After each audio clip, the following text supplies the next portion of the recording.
प्रिय विद्यार्थियों, आइए आज पुनः हिंदी साहित्य के इतिहास पाठ्यक्रम के परिप्रेक्ष्य में एक नए विषय पर आपसे बात करें।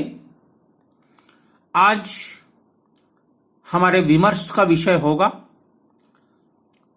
हिंदी साहित्य के इतिहास की रचना में आचार्य रामचंद्र शुक्ल का योगदान, या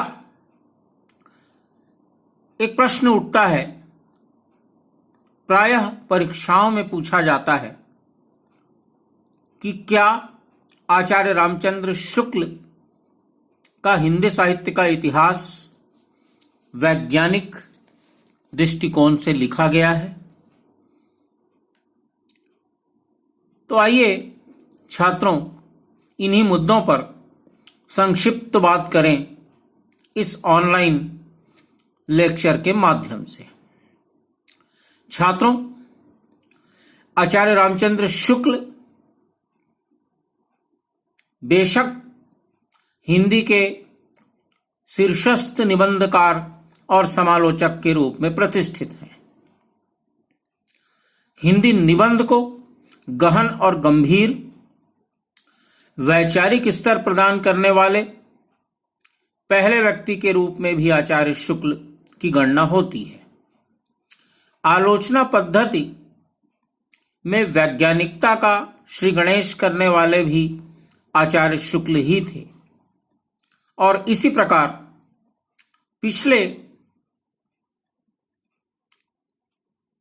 100 वर्षों के भीतर हिंदी साहित्य के जितने भी इतिहास ग्रंथ लिखे गए, इन सभी इतिहास ग्रंथों में प्रामाणिक इतिहास ग्रंथ के लेखन की दृष्टि से आचार्य शुक्ल को युग प्रवर्तक इतिहास लेखक के रूप में सम्मान मिला है, और आज भी उनका यह इतिहास लेखन सर्वोत्कृष्ट है और मान्य है। निश्चित रूप से समूचे हिंदी साहित्य को नवीन उत्कर्ष प्रदान करने वाले समर्थ साहित्यकार के रूप में आचार्य शुक्ल का स्थान सर्वोपरि है, सर्वोत्कृष्ट है, और हिंदी साहित्य के इतिहास उनके द्वारा लिखित हिंदी साहित्य का प्रथम प्रामाणिक इतिहास ग्रंथ है। इस ग्रंथ का प्रकाशन सन 1929 में हुआ। वास्तविक रूप से यह वही ग्रंथ है जिसे सही अर्थों में हिंदी साहित्य का इतिहास कहकर संबोधित किया जा सकता है। आचार्य शुक्ल ने ही सर्वप्रथम प्रारंभ काल अर्थात आदिकाल से लेकर छायावाद, रहस्यवाद या आधुनिक युग तक की विविध सामग्री को सुव्यवस्थित, सुनियोजित और सुविचारित काल विभाजन के आधार पर साहित्यिक रूप में प्रस्तुत करने का उत्कृष्ट प्रयास किया है। हिंदी साहित्य के इतिहास की यह रचना स्वयं उनकी एक परिभाषा के साथ आरंभ होती है, और आचार्य शुक्ल के द्वारा अपने इतिहास ग्रंथ के लेखन की भूमिका में उद्धृत यह कथन आचार्य शुक्ल के परवर्ती इतिहासकारों, लेखकों, समीक्षकों, आलोचकों, विचारकों सभी के लिए मान्य रहा और पथ प्रदर्शक रहा। विद्यार्थियों, आइए इस बात पर विचार करें कि आचार्य शुक्ल ने क्या कहा था इतिहास के बारे में, या हिंदी साहित्य के इतिहास के बारे में, हिंदी साहित्य के इतिहास की विविध प्रवृत्तियों या कालखंड के विभाजन के बारे में।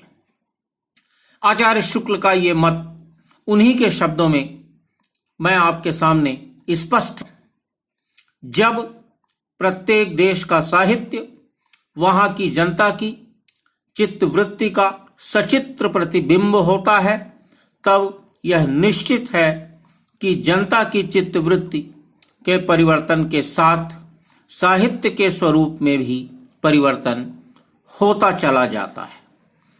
आदि से अंत तक इन्हीं चित्तवृत्तियों की परंपरा को परखते हुए साहित्य परंपरा के साथ उसका सामंजस्य दिखाना ही साहित्यिक इतिहास कहलाता है। छात्रों, आचार्य शुक्ल के द्वारा लिखित इस परिभाषा में इस बात के प्रमाण मिलते हैं कि हिंदी साहित्य के इतिहास में कालक्रम के आधार पर कवि वृत्त का संग्रह नहीं किया गया है, वरन तत्कालीन सामाजिक परिप्रेक्ष्य में कवियों के कवित्व और कृतित्व के साथ साथ कवियों के कर्तव्य का भी विवेचन किया गया है। और शायद अपनी इन्हीं पृथक विशेषताओं के कारण आचार्य शुक्ल के द्वारा रचित उनका इतिहास वास्तविक अर्थों में साहित्य का आदर्श इतिहास बन गया है। अपनी दो प्रवृत्तियों के कारण उनका ग्रंथ हिंदी साहित्य का इतिहास अनेक अर्थों में साहित्य का इतिहास प्रमाणित होता है। यह कहना अतिशयोक्ति नहीं होगा कि हिंदी साहित्य में यह ग्रंथ एक आदर्श ग्रंथ है। हिंदी साहित्य के इतिहास की कालक्रम अनुसार जानकारी देने में यह ग्रंथ पूरी तरह सक्षम है। आचार्य रामचंद्र शुक्ल ने हिंदी साहित्य के इतिहास में काल विभाजन का विश्लेषण करते हुए निम्न दो तत्वों पर विशेष बल दिया है। छात्र इन दोनों तत्वों पर ध्यान देंगे। हिंदी साहित्य के जिस कालखंड में किसी विशेष ढंग की रचनाओं की यदि प्रचुरता दिखाई पड़े तो उसे एक अलग काल माना जा सकता है। उस काल का नामकरण भी उन्हीं रचनाओं के स्वरूप के आधार पर निश्चित किया जा सकता है। छात्रों, आचार्य शुक्ल दूसरी प्रवृत्ति इस प्रकार स्पष्ट करते हैं कि हिंदी साहित्य के किसी काल में यदि एक ही ढंग के बहुत से ग्रंथों की रचना हुई है तो उस ढंग की रचना उस काल के लक्षण के रूप में मानी जाएगी। यही कारण है कि आचार्य रामचंद्र शुक्ल ने प्रवृत्ति साम्य और युग के अनुसार कवियों को श्रेणियों में रखकर और उन्होंने सामूहिक प्रभाव की ओर विशेष ध्यान दिया है, जिससे उनका काल विभाजन का प्रयास अधिकाधिक अंशों में स्वतः ही युक्ति संगत प्रतीत होता है।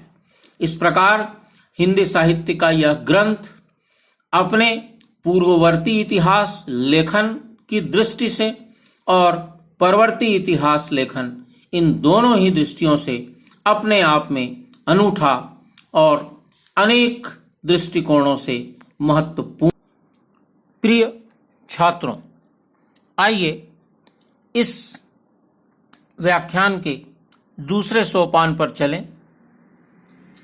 इस बिंदु पर विचार करें आचार्य शुक्ल का इतिहास और हिंदी साहित्य का काल विभाजन।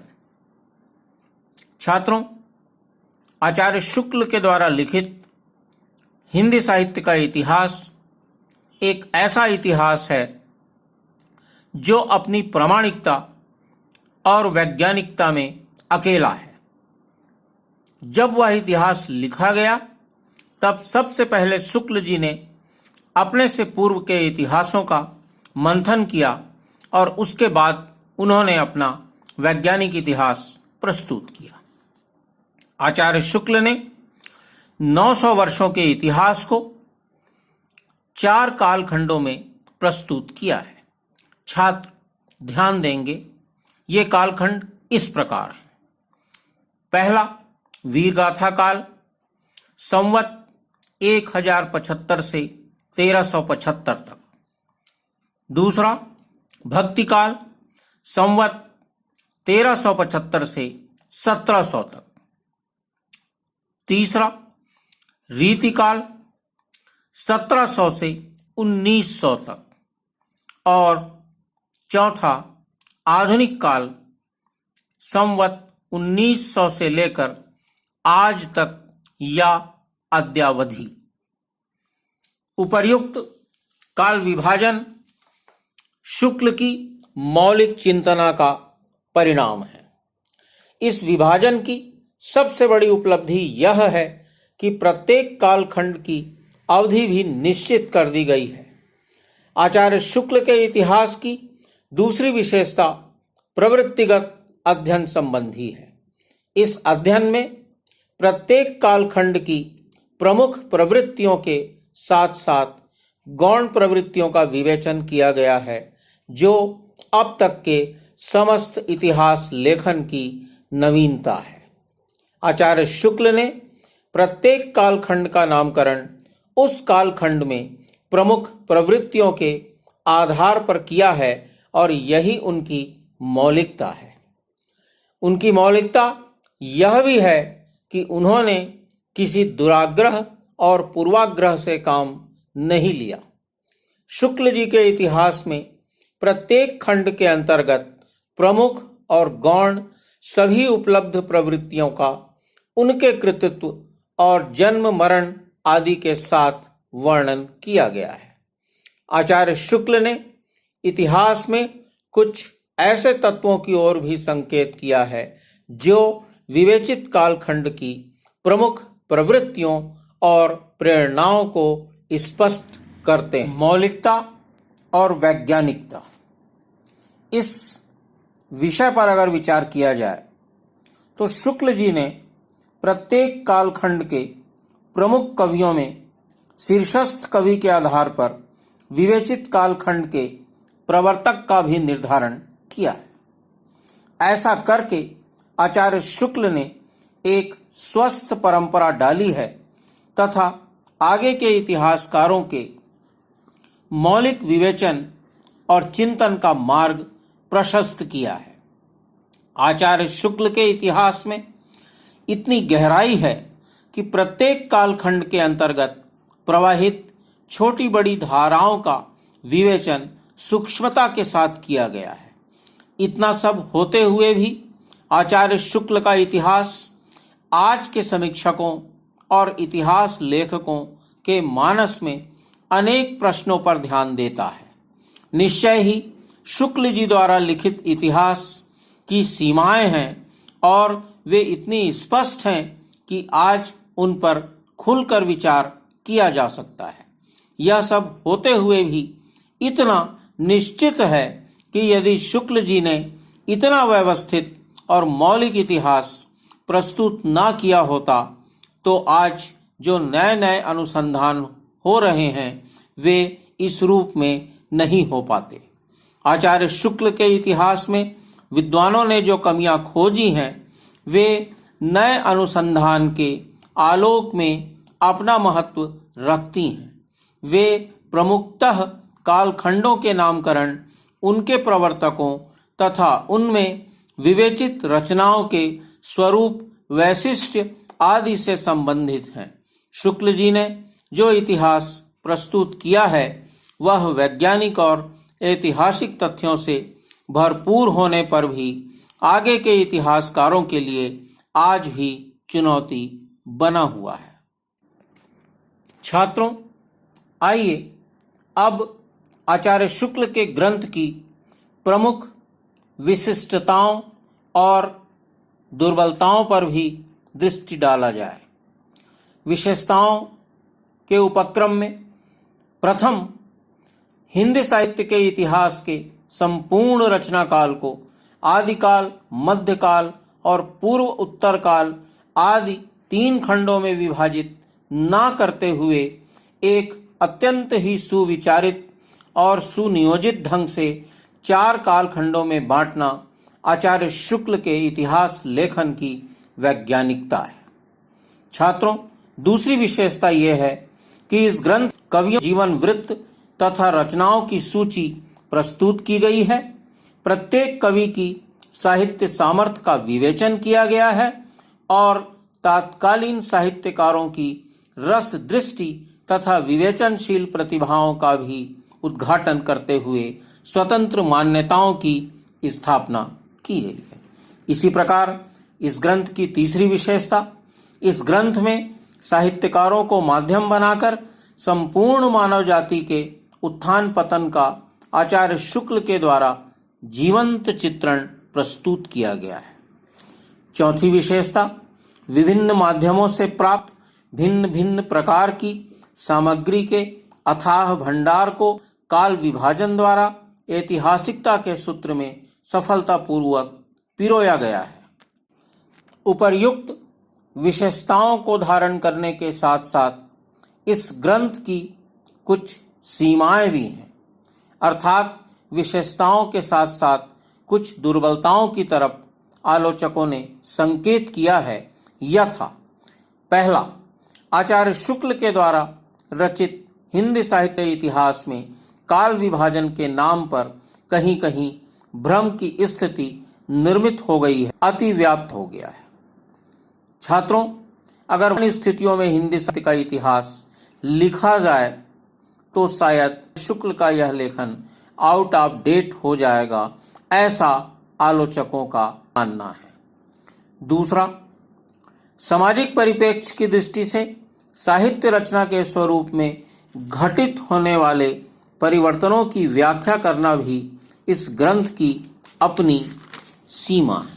तीसरा, आचार्य शुक्ल के इतिहास में लोक संग्रह की कसौटी अधिक सक्रिय हो उठी है, परिणाम स्वरूप व्यक्तित्व की उपेक्षा हो गई है। एक अन्य दुर्बलता, आधुनिक काल की साहित्य रचना के संदर्भ में तथा इससे पूर्व भी भक्तिकाल एवं रीतिकाल कवियों के विषय में आचार्य शुक्ल व्यक्तिगत रुचि और मान्यताएं एकांगी हो गई हैं। किंतु उपर्युक्त सीमाओं के बाद भी यह निर्विवाद रूप से कहा जा सकता है कि आचार्य शुक्ल द्वारा रचित हिंदी साहित्य का इतिहास वैज्ञानिक दृष्टि से लिखा गया है। छात्रों, डॉक्टर नगेंद्र के शब्दों में आचार्य शुक्ल की विशेषताओं और दुर्बलताओं का चित्रण इस प्रकार किया गया है कि आचार्य शुक्ल जहां आलोचना से पृथक होकर शुद्ध इतिहासकार के रूप में अवतरित होते हैं, वहीं उनकी अनेक सीमाएं स्पष्ट होने लगती हैं।